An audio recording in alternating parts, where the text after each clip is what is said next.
Aleluia. Vamos continuar falando sobre a edificação da casa de Deus? Você está pronto para isso? Eu tentei, mas eu não consegui sair de Ageu.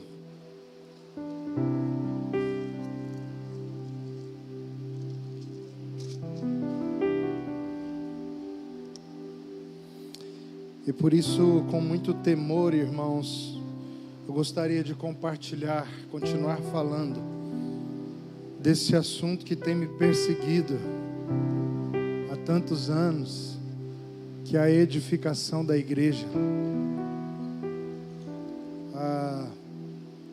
Aí atrás vocês estão ouvindo o que eu estou falando? Estão ouvindo bem? Tem que levantar mais? Tem que aumentar o volume? Cadê o Ada?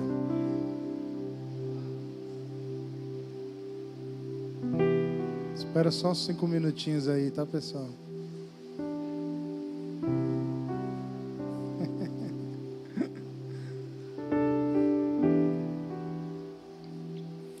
E se não tivéssemos som, né? Como faríamos? Deixaríamos de ser igreja? Eu tenho muita vontade, irmãos. Não sei se vai ser possível durante a vida, mas isso é só um mimozinho assim, um gostinho que eu tinha. Porque nos dias de Jesus é provável que alguns historiadores mencionam isso, concordam, de que quando Jesus se sentava e uma multidão se sentava para ouvir o seu ensino, que ele usava um método de telefone sem fio. Então Jesus falava aqui em alta voz de um determinado lugar da multidão para frente, uma outra pessoa se levantava e reproduzia aquilo que estava ouvindo. E aí mais à frente um pouco, uma outra pessoa se levantava e reproduzia aquilo que estava ouvindo. Agora sabe o que... Ixi, meu Deus. Eu fico imaginando se Jesus fosse o pregador dos nossos dias, e alguns até acreditam ainda que ele seja. Ainda tem gente que acredita que Jesus está pregando na igreja. Mas a pergunta é, se ele fosse o pregador hoje, dependesse do eco que as nossas vidas transmitem daquilo que ele diz, como será que a mensagem chegaria lá no final da multidão?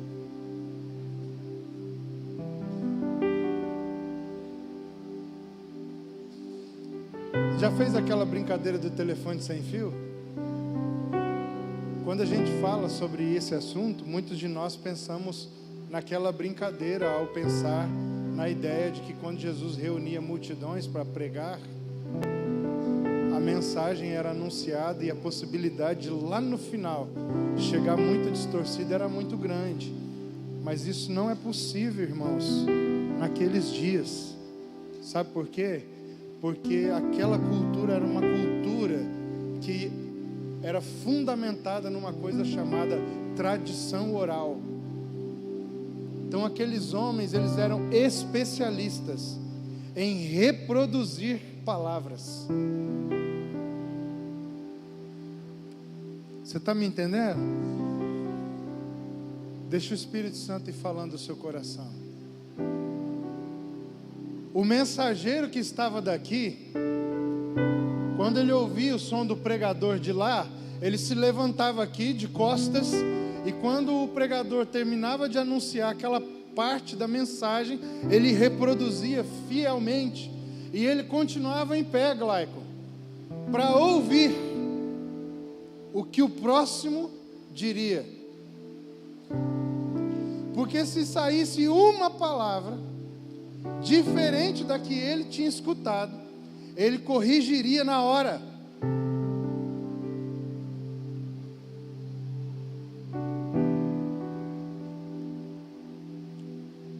Quando nós olhamos para o Novo Testamento, irmãos,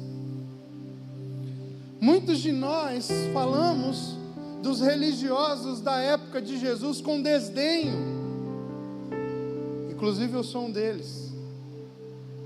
Falamos sobre eles com demérito. Rechaçamos os religiosos das páginas neotestamentárias. Nós zombamos, nós tiramos sarro. Mas se mesmo aqueles que quando Jesus pregava, tinham dentro da sua cultura implícita uma capacidade de reproduzir a mensagem exatamente como ela havia sido comunicada, e eles tinham tanta dificuldade de vivê-la. Imagina nós, que temos tido dificuldade até mesmo de repetir o que foi dito sobre nós, a nosso respeito. Como então viveremos, se nem sequer conseguimos colocar para dentro aquilo que o nosso Senhor manifestou a nosso respeito? Então, irmãos, muito cuidado, porque alguns de nós, na maturidade ou pseudo-maturidade, de termos recebido a mensagem do Evangelho do Reino, da graça, em nome de deixarmos um comportamento religioso, deixamos um comprometimento espiritual.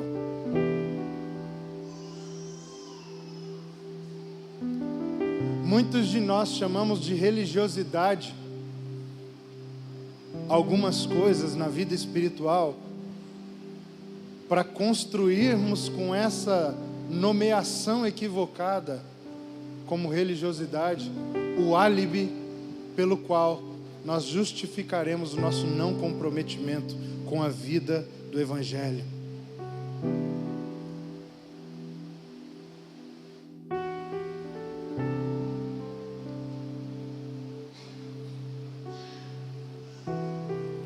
Nós precisamos, irmãos, de uma reforma urgente nos nossos dias.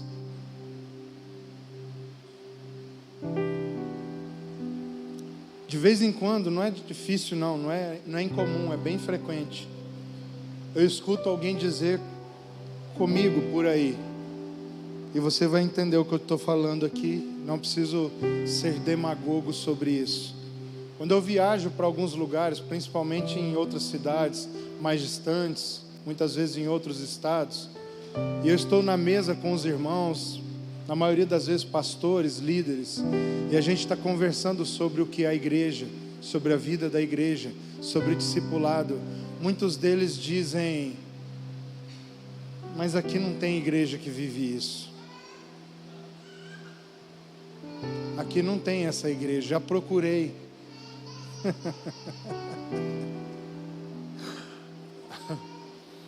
E aí, irmãos, isso eu entendo com muito amor.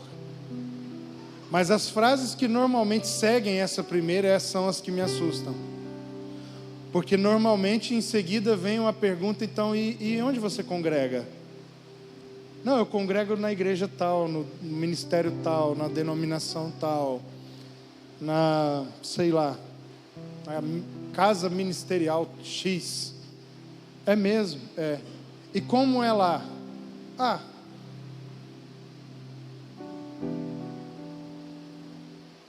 Dá para ir levando.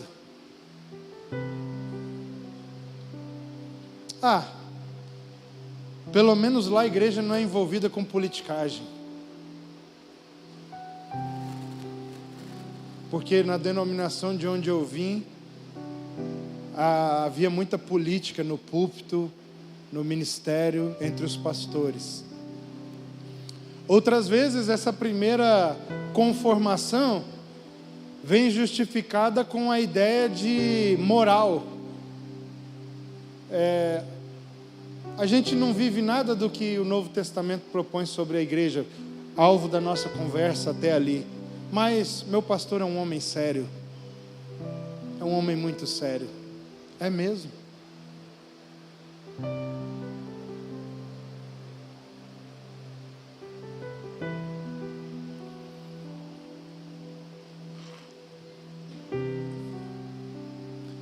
E por que eu estou falando isso, irmão? Queridos, se nós não formos radicais com a mensagem que recebemos, nós não veremos o seu cumprimento. Nós ainda continuamos brincando de ser igreja. A igreja do Brasil precisa ter um choque de realidade. Nós precisamos romper agora com o conformismo religioso. Quantos estão entendendo o que eu estou compartilhando aqui? Sabe por quê, Wesley? Porque a resposta nunca é: eu não estou conseguindo ser essa igreja e preciso de ajuda e estou disposto a fazer qualquer coisa que seja necessária. A resposta sempre é: mas não tem um Tameon, uma igreja igual a de vocês aqui.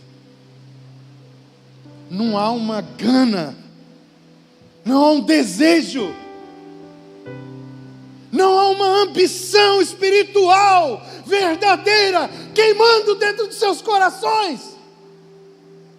A covardia, apatia, conformismo. Se você não está vendo a igreja que você sonha, se torne a igreja que você sonha. Seja a resposta para a igreja corrompida que está aí fora.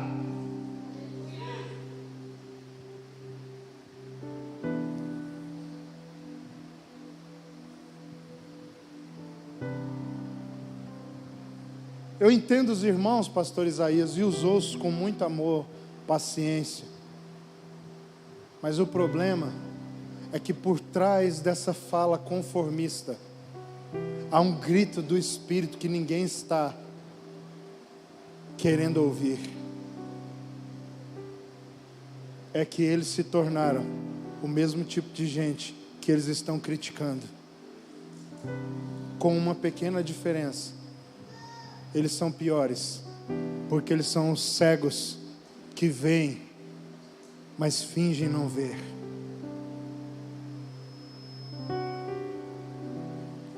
Por quê? Porque se eu recebi um despertamento do Senhor, quem será cobrado pela resposta que deu a isso? Não pode ser o outro, necessariamente terei que ser eu. Amém? Então é simples dizer: eu congrego aqui ainda porque o pastor é sério, mas a gente não vive nada disso, que eu creio ser a igreja de Jesus nas Escrituras. A gente está bem conformado aqui. Mas por que você vai lá? Porque no domingo à noite eu ouço uma boa palavra. Irmãos, olha aqui para mim, por favor. Eu preciso dizer isso antes de entrar na mensagem. Mate dentro de você o senso de conformidade com o espírito deste mundo. Não há conformismo na igreja. A igreja existe para ser exatamente o que Deus, em Jesus, decidiu que ela será. Nem mais, nem menos. Ah, mas eu vou lá porque eu gosto de ouvir a música. Meu irmão, a não ser que você diga hoje: eu não estou comprometido com a vontade de Deus. Porque se você disser isso, você está liberado para frequentar qualquer ambiente que você quiser. Inclusive uma festa, uma discoteca no mundo, com drogas, com cachaça. Porque você não está comprometido com a vontade de Deus. E de vez em quando te dá vontade de você ir num culto, vá também, faz bem para a alma. Agora, se você quer ser e viver a vontade de Deus nesse tempo e nos últimos dias, você precisa congregar, fazer parte de uma casa espiritual em que o que está sendo construído está de acordo com a revelação de Deus em Jesus Cristo. Não estou falando de coisas acabadas, estou falando de peregrinação, de uma jornada. E presta atenção aqui, olhe para mim. Apesar das duas palavras serem sinônimas na língua portuguesa, na teologia espiritual elas são completamente distintas. Peregrinação é um caminho de alguém que não está no seu lugar, mas está caminhando para lá. Amém? Mas tem muito crente achando que está peregrino, sendo que na verdade ele está andando errante. E o errante está andando para qualquer lugar, sem saber para onde ele está indo. É muito diferente ser peregrino de ser desigrejado. Cuidado. Muito cuidado. Porque o que fomos chamados a cooperar na edificação é com a igreja, não é com o culto, não é com a reunião, não é com obra social, não é com a evangelização. Nós fomos chamados a cooperar com a edificação da igreja. É da igreja, porque tudo aquilo que podemos fazer, que não é por amor ao Senhor, e é aquilo que Ele ama, a saber, a sua igreja, terá motivo nas vaidades, egoísmos do nosso próprio coração. Não passa de Babel, não passa de ruínas. Toda edificação, toda obra que um homem pode fazer, que glorificará, redundará em glória ao seu Senhor, tem a ver com a igreja. Porque Jesus ama a igreja, irmão. Jesus ama a igreja, pastor Isaías. Se o seu sentimento na vida espiritual não é de amor pela igreja, você não vai entender o que eu falei na semana passada, e muito menos o que eu vou falar hoje. E na verdade você não vai entender o que eu vou falar daqui para sempre.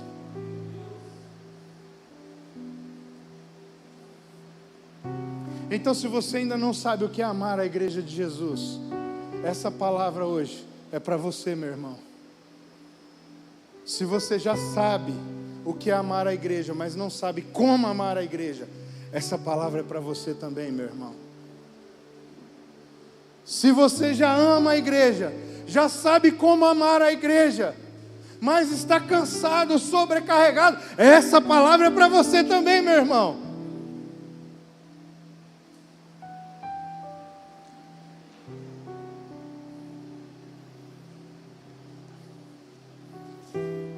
Abra sua Bíblia em Ageu.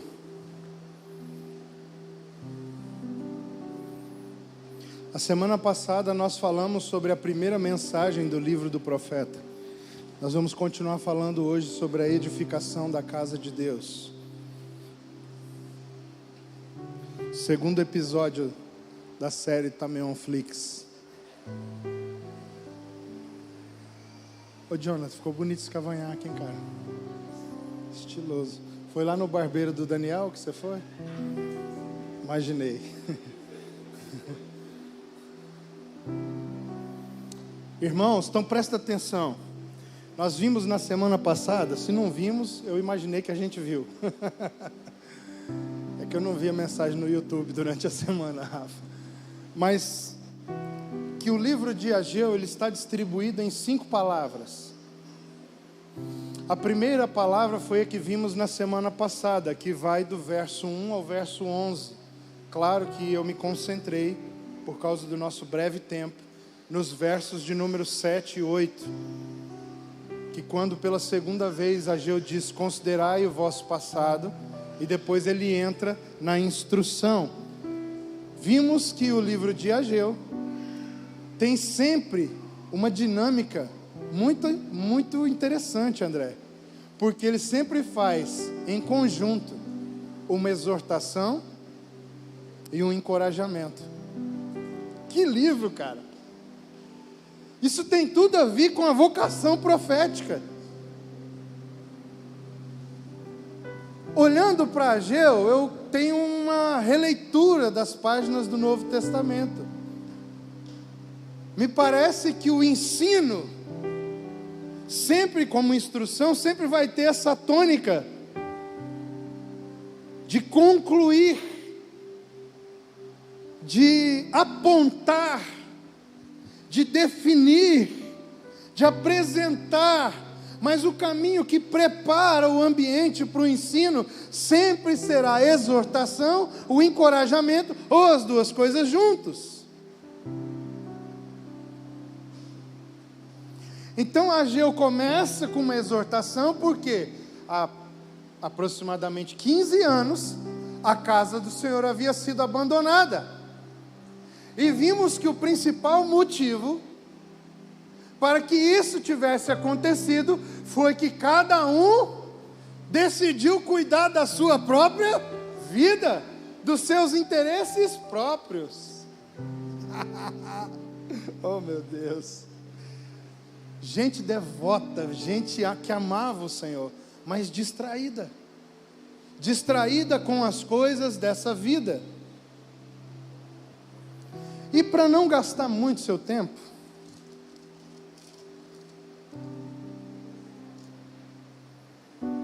esqueci que eu não posso mexer na Bíblia aqui, que o vento levou, né? Eu queria olhar rapidamente aqui para os versículos da segunda palavra, mas eu quero falar mesmo é sobre a terceira hoje. Mas eu não posso ir direto para a terceira sem passar pela segunda. Quando, Ada,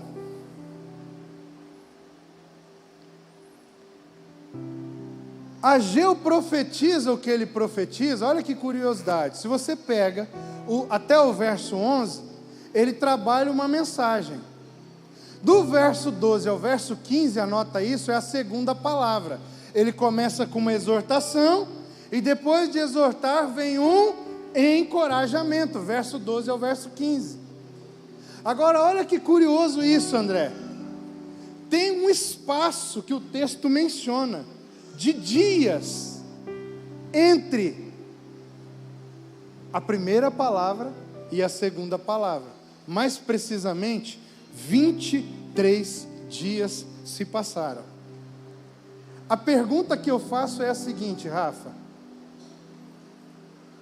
Você como nosso cátedro da Yeshivá.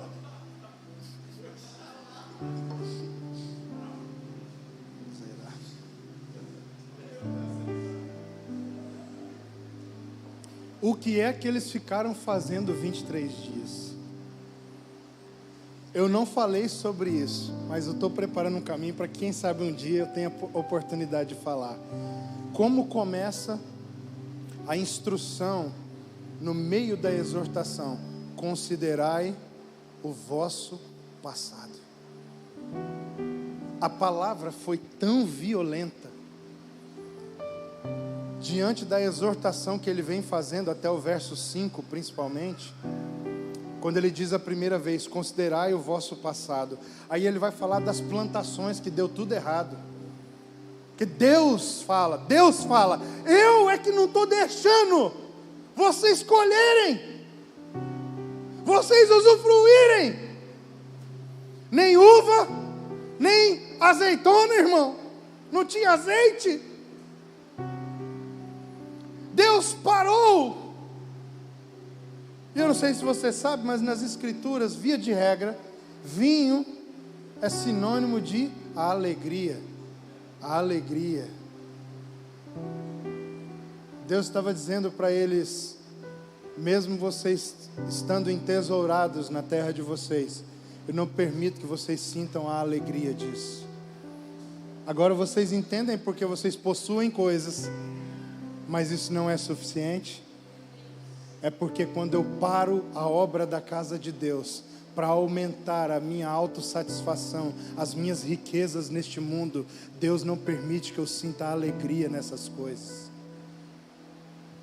Então eu posso comprar a cidade de Cacoal todinha, eu posso ter todos os carros na minha garagem que um homem pode ter, eu vou precisar continuar consumindo, porque nada disso preencherá o meu interior, porque o Senhor não permite que as uvas dessa plantação se tornem vinho para os meus lábios.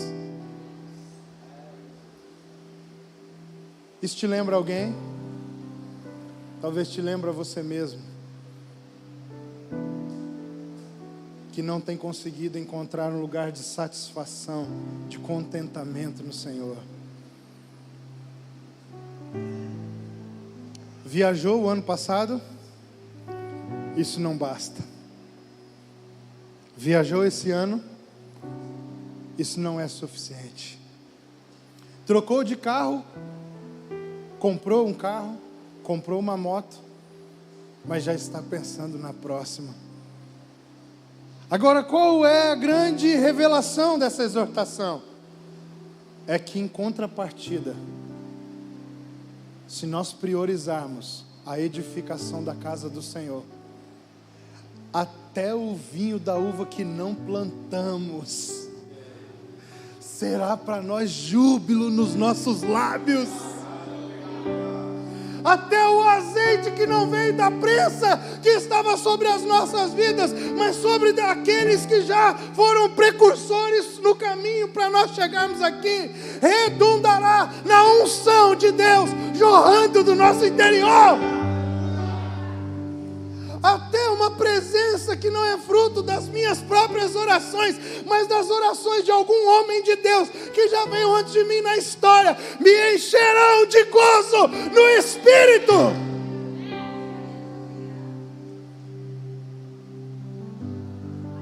Eu não sei, eu não tenho certeza, mas eu imagino que foi 23 dias de luto, considerando o vosso passado.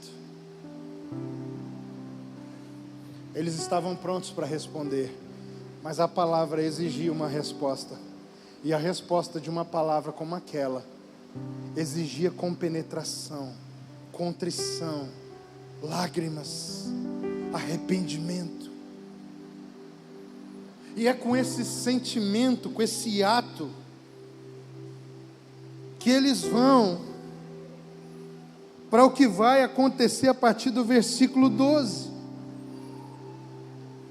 Agora deixa eu dizer algo aqui para os profetas aqui.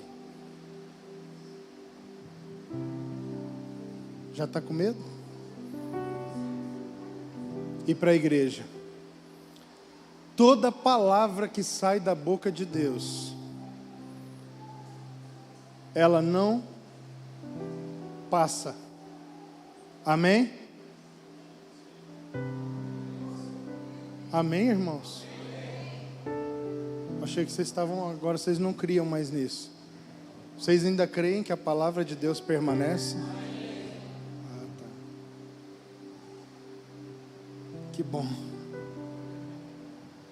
Só que tem um porém, a gente entendeu mal o que isso significa. Toda a palavra de Deus não passa, mas tem expectativa de vida. Isso é chamado, cadê eu queria que o pastor Ale estivesse aqui hoje, para fazer uma consultoria com ele ao vivo, mas isso é a meia-vida da medicação, não é, Rafa? Me ajuda nisso aí, você lembra disso? Que é o prazo em que a medicação é inserida no corpo, metabolizada, ela vai chegar ao seu pico de efeito e depois ela vai perdendo essa ascensão numa curva decrescente. A palavra de Deus é exatamente como um remédio. Então eu não sei o que foi que aconteceu. Eles passaram 23 dias completamente paralisados, reflexivos. Eu não sei o que eles estavam fazendo. Alguns acreditam que eles estavam se preparando para a obra. É possível. Mas uma coisa eu tenho certeza: não tem como, nenhuma das possibilidades que existem sobre o que eles ficaram fazendo, excluírem, considerai o vosso passado. Mas para você entender isso, para eu entendermos isso, para nós entendermos isso juntos, nós precisamos entender que quando a palavra é anunciada, que quando Deus diz algo, significa que nós temos um tempo para entrarmos nisso, acessarmos isso e vivermos isso.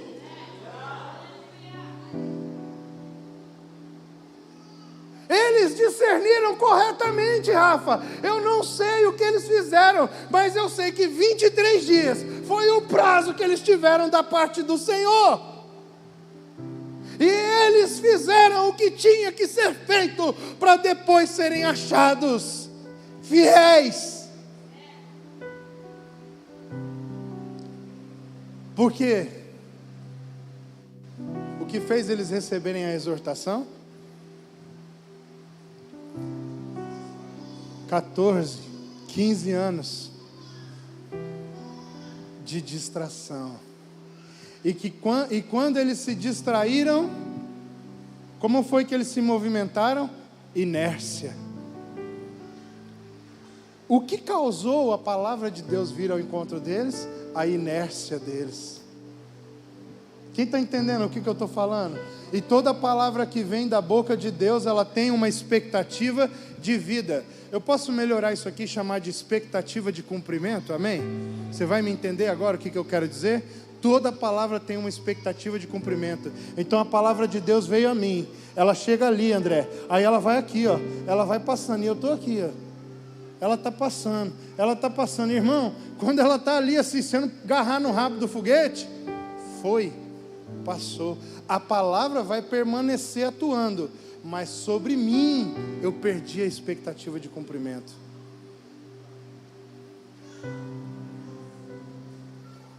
E vou dizer uma coisa para você, irmão.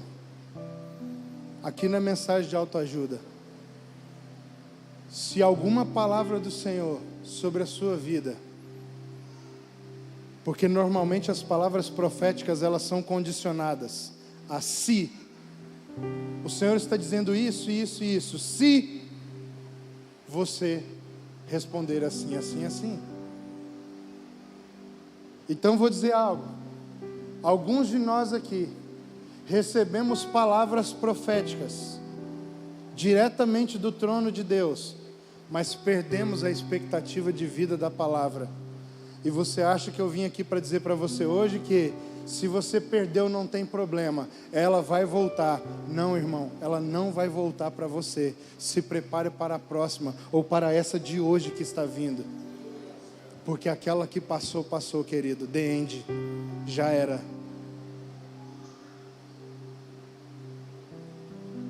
É duro ouvir isso. É duro. Mas as palavras que exigiam uma resposta que nós não demos, Deus não vai ficar esperando até o fim a nossa boa vontade de responder, porque o Senhor vela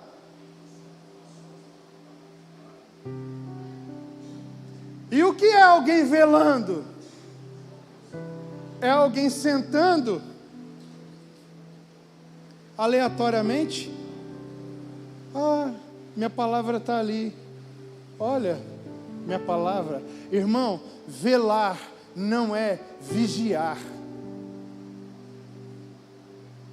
Velar é observar atentamente para fazer cumprir. Deus não é um espectador da sua palavra. Deus é um trabalhador para que a palavra se cumpra. E se Ele está trabalhando e você não pulou no meio da palavra quando o carrossel girou, meu irmão, passou, já era. porque Ele está trabalhando para a palavra se cumprir. E se você não quis corresponder, certamente Ele encontrou alguém ou alguma forma de fazer a palavra continuar andando, se movimentando e cumprindo a sua vontade. Nós somos infantis demais. A gente pensa que Deus enviou a palavra para nós, por nossa causa, mas Deus enviou a palavra para fazer a vontade dEle se cumprir. E quem deseja participar, que Ele convidou como um privilégio, quando vê a palavra vindo, se atira, se lança.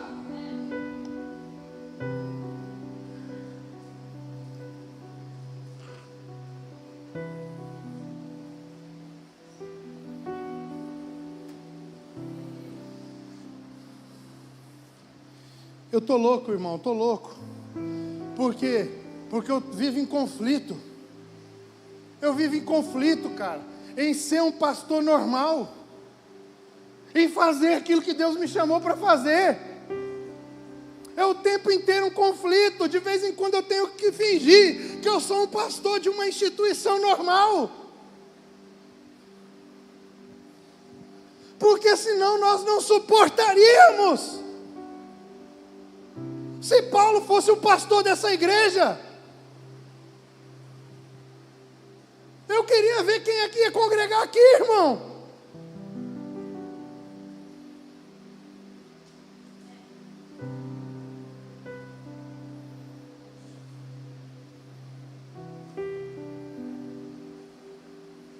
Porque Deus não tem um plano B. O plano A de Deus é a igreja. Mas nós cremos que quando diz a nosso respeito, Ele tem um plano B, um plano C, um plano D, um plano E, um plano Z, irmão. Que se eu não quiser responder agora, enquanto eu edifico a minha casa, a roda vai girar de novo e vai me pegar mais na frente, quando eu já estiver construindo o meu patrimônio, o meu bem-estar, o meu currículo profissional. Eu vou falar uma loucura aqui, irmão, vocês me suportem. Deus não espera você edificar nem a sua família, meu irmão. Nem mesmo a sua família Ele aguarda. Porque a sua família não é o fim de Deus.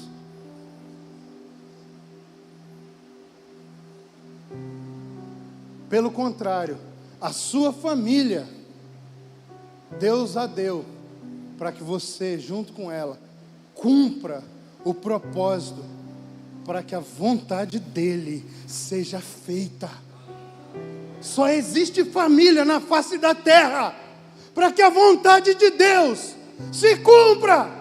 E toda família que não está vivendo para cumprir a vontade do Senhor não pode ser para Ele uma família de verdade.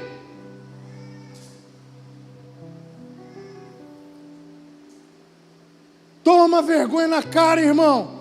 Vá viver o evangelho verdadeiramente. Deus não espera nem você resolver os seus problemas familiares. Ele não para nem por isso.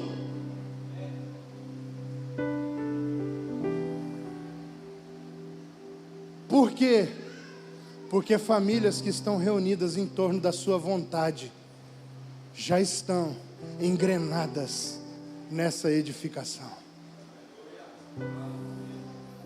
Deus não vai parar o que Ele está fazendo por causa do seu filho pirracento, por causa do seu mimo. Ah, Senhor, mas eu queria tanto ir para Cancún. Poxa, tem como os irmãos ficar com fome só uns 2 meses? É o suficiente para eu fazer essa viagem dos meus sonhos.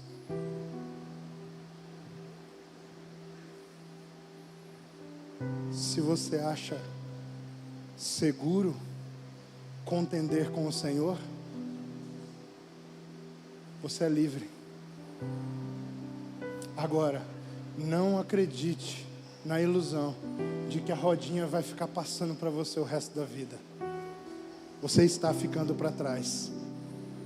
E eu não vim aqui, irmão, com a mensagem de motivação, dizer para você, não tem problema, você sempre vai ter o seu lugar. Você sempre vai ter onde servir. Sim, é verdade.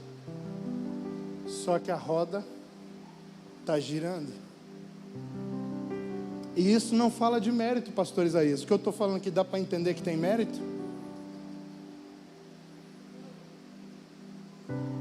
Isso fala de responsabilidade. Deus não usa pessoas irresponsáveis com a sua vontade. Aí, Rafa, vamos lá para Esdras. Eu não vou ler aqui. Chega em Esdras. Esdras mostra que eles começaram a obra. Do capítulo 5 em diante, ele vai falar da obra. Aí, cara, eu achei incrível. Porque sabe o que Deus fala aqui em Ageu? Primeira exortação. Vocês estão colocando, aplainando as casas de vocês. O que é aplainar a casa, irmão? É colocar um forro. Sabe essas casas que a gente vê nos filmes dos Estados Unidos? Que elas têm duas paredes, elas têm uma parede de madeira por dentro da parede da casa, por causa da temperatura, por causa de dar um acabamento mais soft, né? Um acabamento mais alinhado. Então, o que Ageu fala é, caraca, uau, é Deus falando, né? Uau, vocês colocaram até madeira por dentro da casa, enquanto a minha está em ruínas. Aí quando você vai para Esdras, depois do considerai, 23 dias, eles vão e começam a obra. Eu vou chegar nessa parte. Mas quando você vai lá em Esdras, depois do 5, você vai ler no 6, quando você chega no 7, Esdras fala que eles estão colocando o quê? Madeira nas paredes da casa do Senhor. Ah! Esse é o tipo de gente que alegra o coração de Deus, cara. Porque ele não fica sofrendo as dores por causa dos benefícios que ele perdeu, se ele tivesse respondido na hora correta.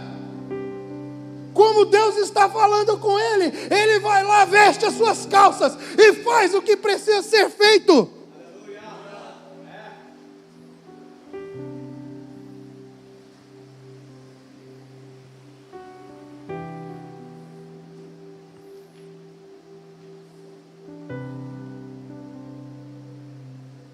Oi. Voltou? Problemas técnicos.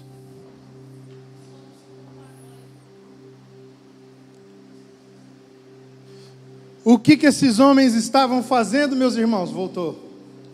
O que esses homens estavam fazendo? O quê? Se a gente fez as nossas desse jeito, agora nós vamos fazer a do Senhor. E Esdras, ele usa uma palavra, Rafa, que está me pegando, tem um ano. Ele usa a palavra, e eles estavam colocando a madeira nas paredes da casa do Senhor, com diligência. Que palavra, uma palavrinha assim, muda tudo dentro de nós. Porque o que foi que fez eles receberem a exortação? Displicência. Mas quando Deus falou com eles, como foi que eles se posicionaram? Com diligência.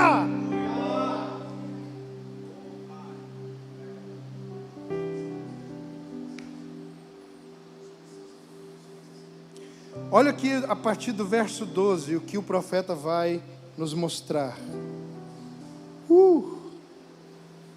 Vou parar aqui, semana que vem eu falo sobre o que eu queria falar. A gente tem uma longa jornada pela frente. Verso 12, então Zorobabel, filho de Salatiel, e Josué, filho... Olha aqui para mim, deixa sua Bíblia aberta. Primeira palavra é uma palavra de exortação. Mas Deus falou com eles? Falou ou não falou? Falou ou não falou? E quando Deus fala... Ei!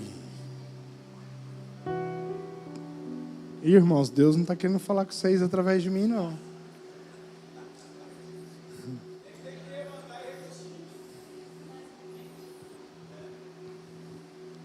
Será que é o calor? Que essa época do ano, né? Essas caixas já fizeram isso alguma outra vez aqui. Oi.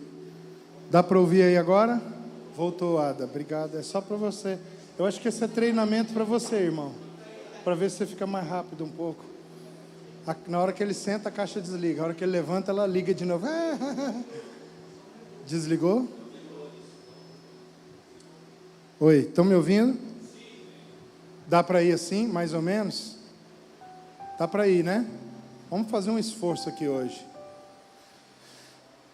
O que eu estava falando mesmo? Sim, Deus falou com eles? Então significa que eles ouviram ao Senhor.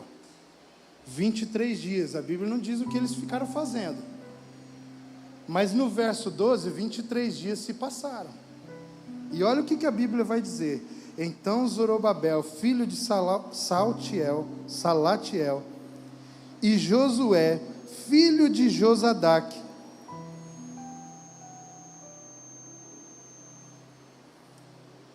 o sumo sacerdote e todo o resto do povo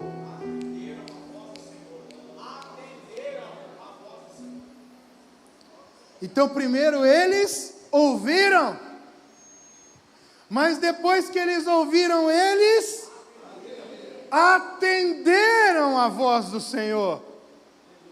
Presta atenção, meu irmão. Atenderam a voz do Senhor seu Deus e as palavras do profeta Ageu, as quais o Senhor seu Deus o tinha mandado dizer, e o povo temeu diante do Senhor. Por isso que eu acho que os 23 dias foram dias de tristeza, de choro e de lamento. Quando Deus fala com você e te traz à memória uma parte da sua vida que você estava construindo e que você, depois que Ele fala, cara, fala: meu Deus, eu não acredito, cara, que eu estava vivendo dessa forma, desse jeito. Aí você sente aquele peso, aquela tristeza, porque os olhos se abrem, as escamas caem, os comichões são expulsos, e a palavra começa a queimar dentro de você. Mas é difícil você imediatamente, num salto, se levantar e fazer o que Deus está mandando, porque primeiro você precisa viver aquele processo de dor e de lamento. Porque é como se algo dentro de você estivesse morrendo, porque você olha para si mesmo e diz: eu não acredito, mesmo amando tanto ao Senhor, que eu permiti isso acontecer na minha vida. Gente sincera sofre com Deus, irmão, e é maravilhoso.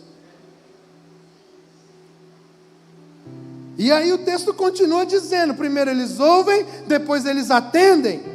Verso 13: então Ageu, o enviado do Senhor, falou ao povo segundo a mensagem do Senhor, dizendo: eu sou convosco, diz o Senhor.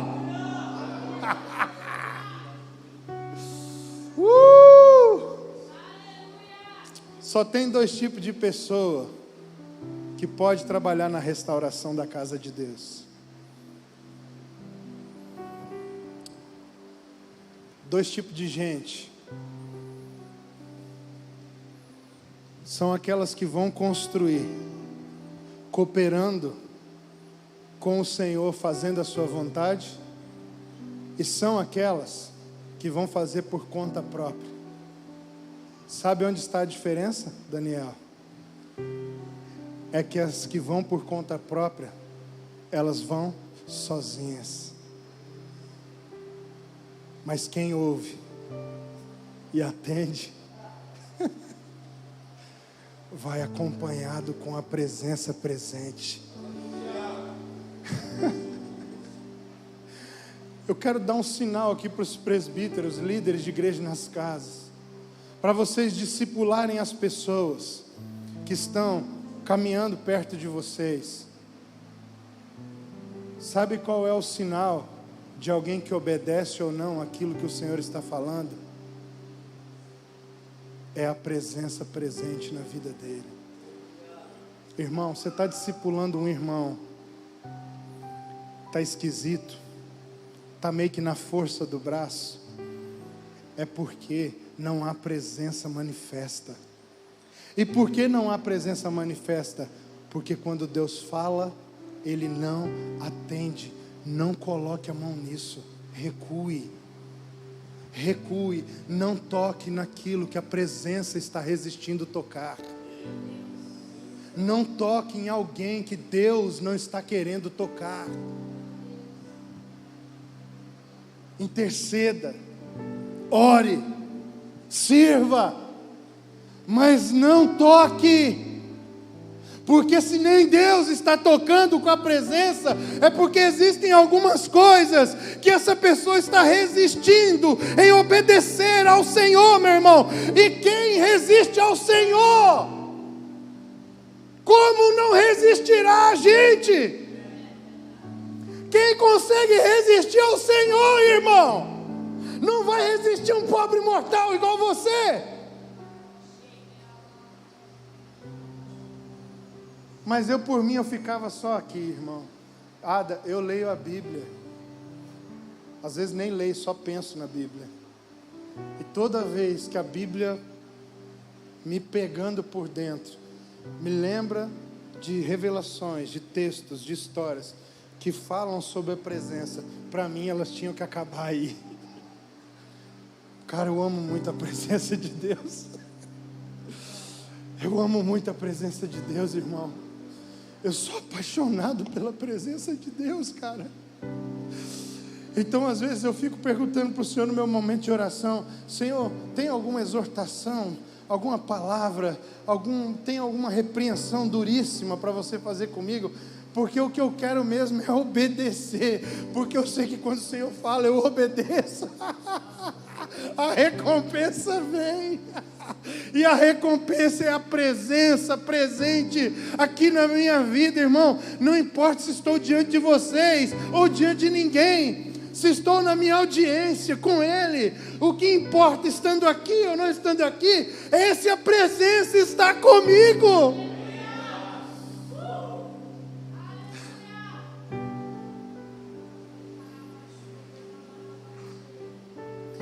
Tem muita gente edificando a igreja com inteligência,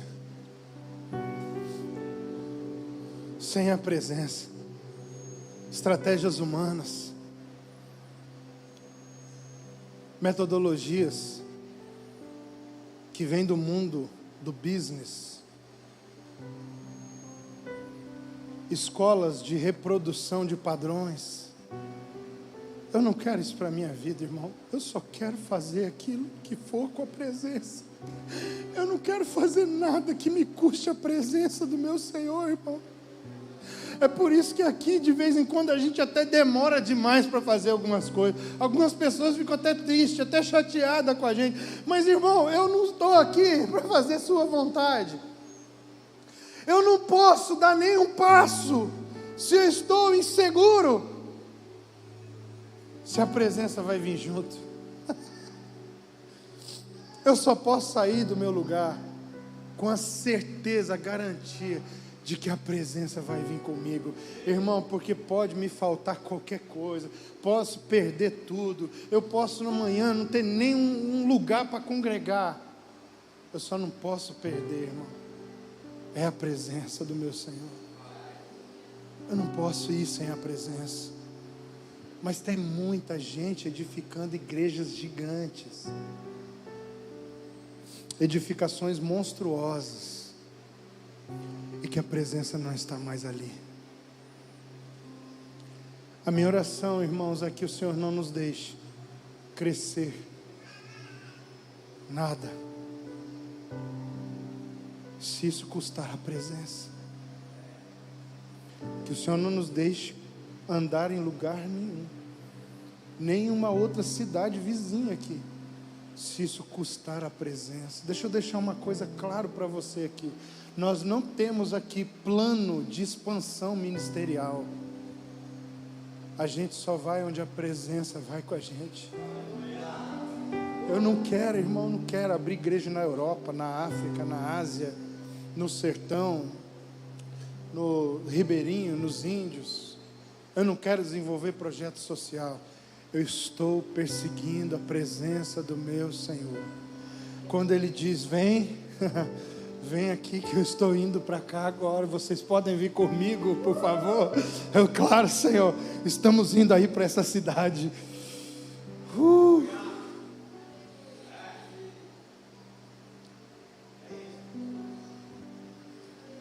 Eles ouvem, obedecem, Deus manda uma cartinha de amor. E quem é que vai lá falar? O mesmo cara que deu a marretada. É o mesmo profeta. Que lábios de mel.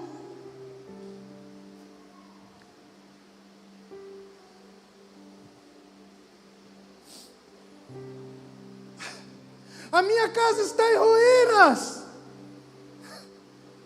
23 dias depois, a minha presença estará com vocês. Uau! Que Deus é esse? Que amor é esse? Eles ouvem, eles atendem. Deus garante a presença dele com eles. Mas não acaba aí, o texto continua. O Senhor despertou o espírito de Zorobabel, filho de Salatiel, governador de Judá, e o espírito de Josué, filho de Josadaque, o sumo sacerdote, e o espírito do resto de todo o povo. Deus falou, ou seja, eles ouviram ao Senhor, primeira etapa, amém? Depois de ouvirem, eles atenderam, e porque eles atenderam, Deus foi e garantiu que a presença dele estaria com eles. Agora aqui, olhe para mim, todo grande mover de Deus na história não começa com Deus falando, isso acontece sempre, mas isso não é o que diferencia tudo que Deus faz para um grande mover, porque tudo que Deus faz começa com a sua palavra, mas num grande mover tem algo, vocês estão me ouvindo? Que diferencia o grande mover das outras coisas, e está aqui, é a quarta etapa do processo.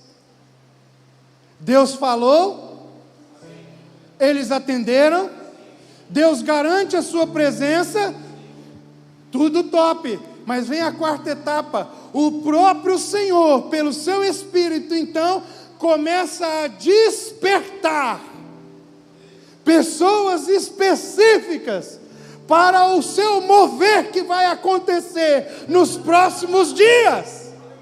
Você já viu um cenário assim por acaso? Isso te traz alguma familiaridade, irmão? Ele vai e desperta Zorobabel,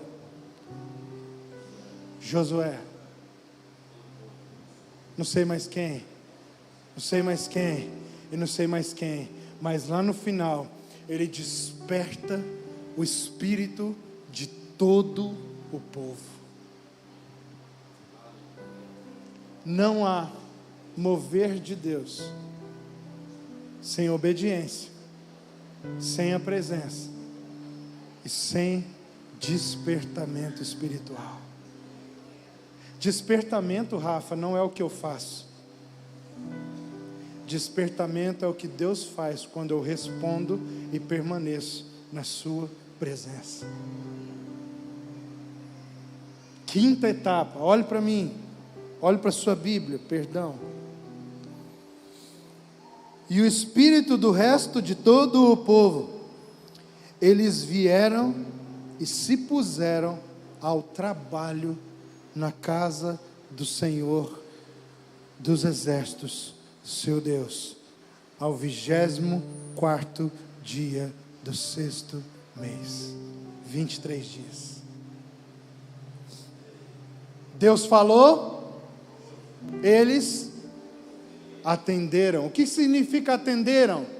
Eles obedeceram ao que Deus propôs. E porque eles obedeceram, o profeta agora vem e diz: porque vocês obedeceram, o Senhor está dizendo que Ele estará com vocês. Alguns de nós aqui só obedecemos se Deus vier na frente.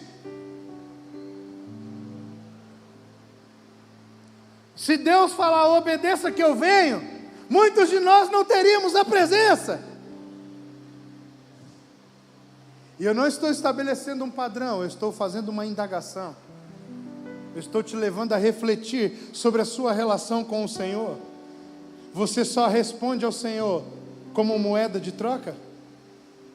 Ou você responde porque Ele é suficiente? Ele falou, eles obedeceram. Eles obedeceram, Ele garantiu a presença.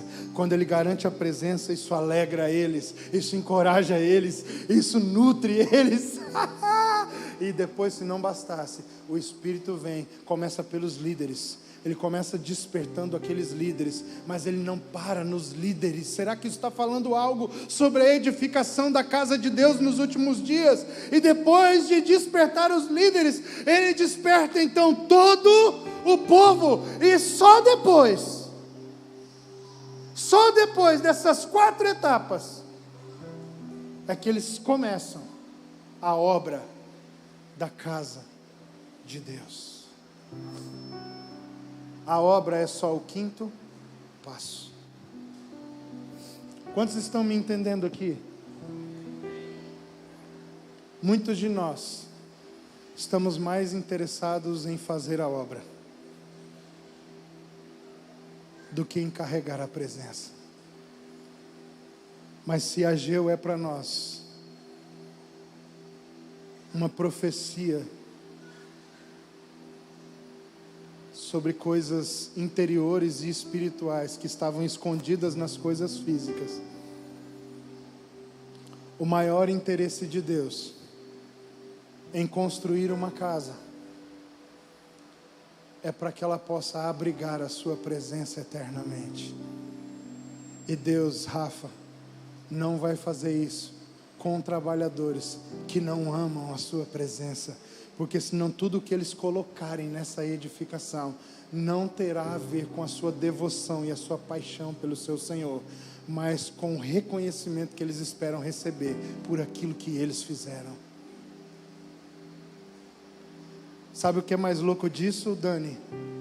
É que a obra é a última coisa, mas só é dado o sinal verde para a obra começar depois que eles recebem a palavra, obedecem, recebem a presença, são despertados.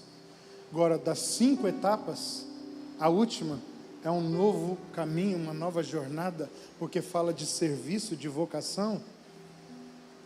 Mas das 4 primeiras, só uma é nossa responsabilidade: obedecer ao que Deus já falou conosco.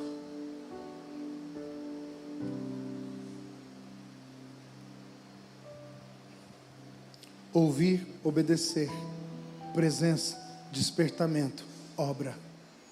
Ouvir, obedecer, presença, despertamento, obra. Não entre na obra de Deus sem ouvir e obedecer, porque Deus não se agradará de nada feito sem a presença por alguém que não estava despertado espiritualmente. Sabe do que esse despertamento fala? Do revestimento do Espírito. Esse despertamento fala de uma capacitação sobrenatural para o serviço.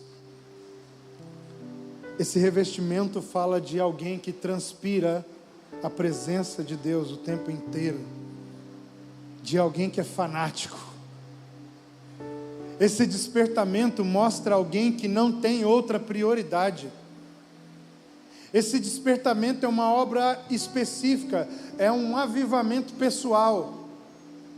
Você conhece alguém que teve um avivamento pessoal? Certamente, se você conhece, você não terá dúvida. Quando você vê alguém que passou por um avivamento espiritual, isso é notório, é visível, isso é claro.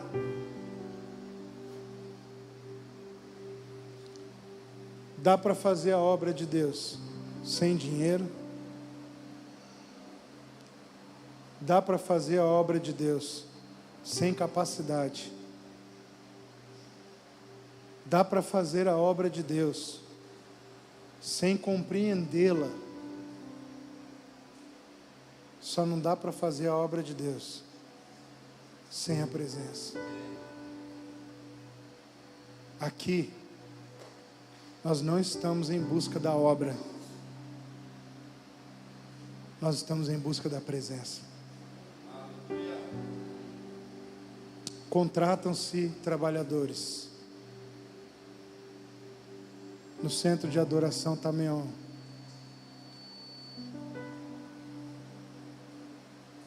que estão buscando, perseguindo, procurando, caçando a presença gloriosa do seu Senhor. Porque no capítulo 2 em diante, o que é que Ageu vai mostrar? Que a glória, que a casa de Deus é uma casa que Deus quer edificar para comportar a sua glória.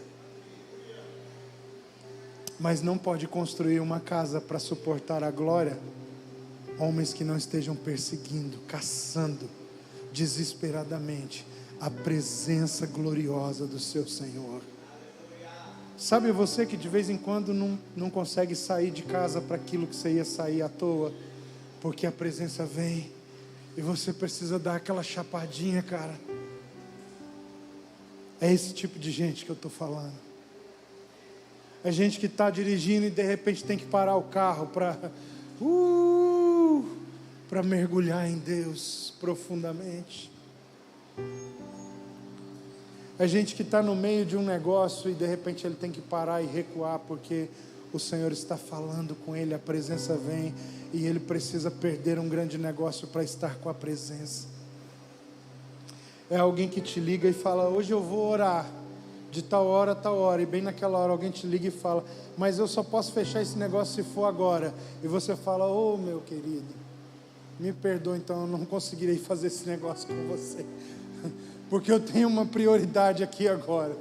O meu Senhor está me chamando para estar com Ele, e você vai ter que esperar, porque Ele não pode esperar. Um tipo de gente que não tem mais nada por precioso, que perdeu a sua vida para ganhar a Cristo. Eu quero orar com você, eu quero abençoar nessa noite pessoas que estão dispostas a responder com uma coisa só: obedecer a palavra. Obedecer a palavra. Edificadores que não depende da sua capacidade de entender projeto, não depende da sua capacidade de cortar madeira. Sabe por quê, Rafa? Todos os madeireiros lá da época de Moisés, sabe o que a Bíblia diz? Que o Espírito do Senhor veio sobre eles. Eles não sabiam fazer aquilo.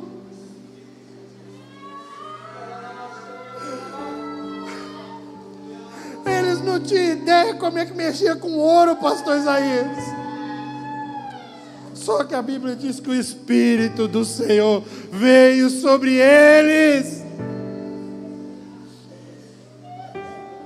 Não se assuste com o tamanho, com a dimensão das palavras.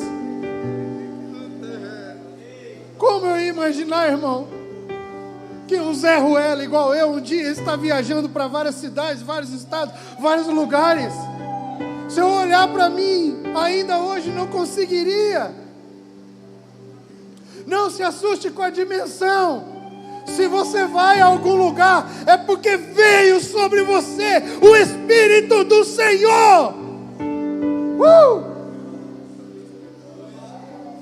E é porque Ele veio que nós podemos descansar, confiar. Nós só não podemos abrir mão de obedecer em tudo, obedecer diligentemente.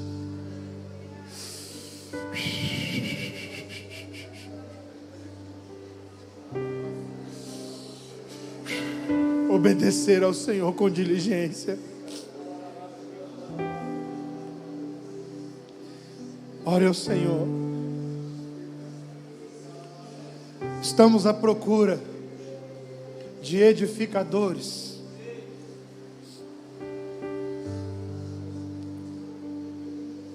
que não abrirão mão da presença por nada nesse mundo.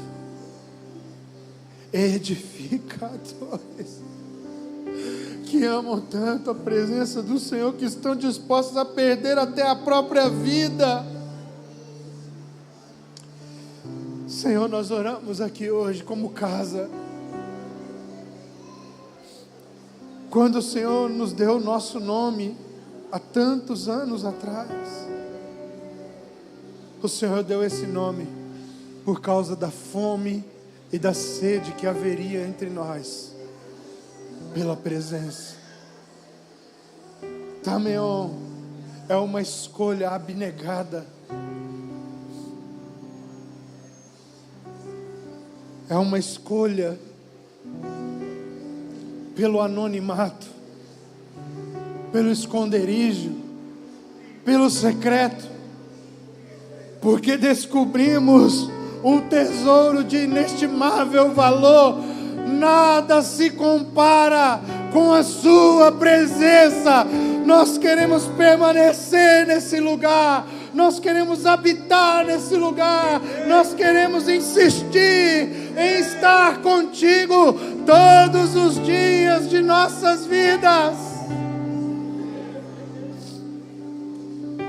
Estamos aqui, Senhor, alistando edificadores, homens, mulheres, jovens, crianças,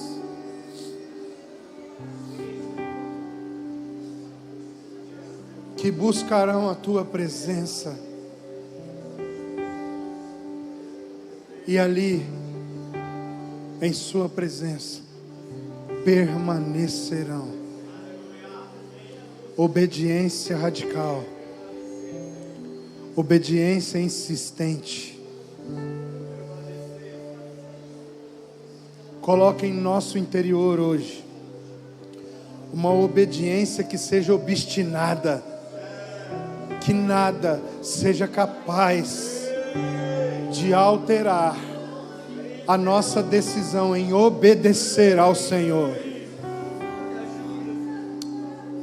Eu oro junto com os meus irmãos, eu abençoo para que haja um despertamento agora sobre todo o povo. Um despertamento sobre todo o povo do Senhor. Um despertamento sobre toda a igreja do Senhor. Um despertamento sobre toda a congregação. Desperta-nos. Desperta-nos hoje. Desperta-nos nos próximos dias. Porque chegará um tempo, e Ele está breve, Ele está anunciando a chegada. Nós podemos ouvir os passos, nós podemos ouvir a trombeta, em que o tempo de irmos para a obra, de irmos para a edificação, chegará. Estamos em um tempo de envio,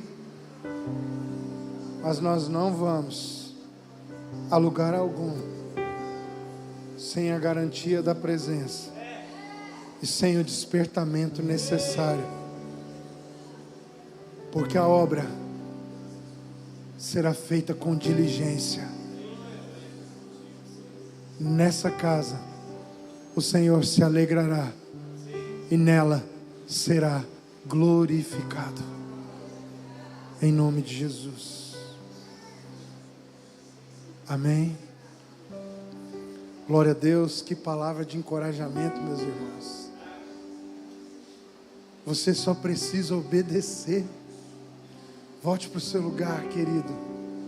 Você só precisa obedecer. O resto é com Ele. Ele fala, Ele garante, Ele desperta, Ele provê os recursos. Só obedeça o Senhor.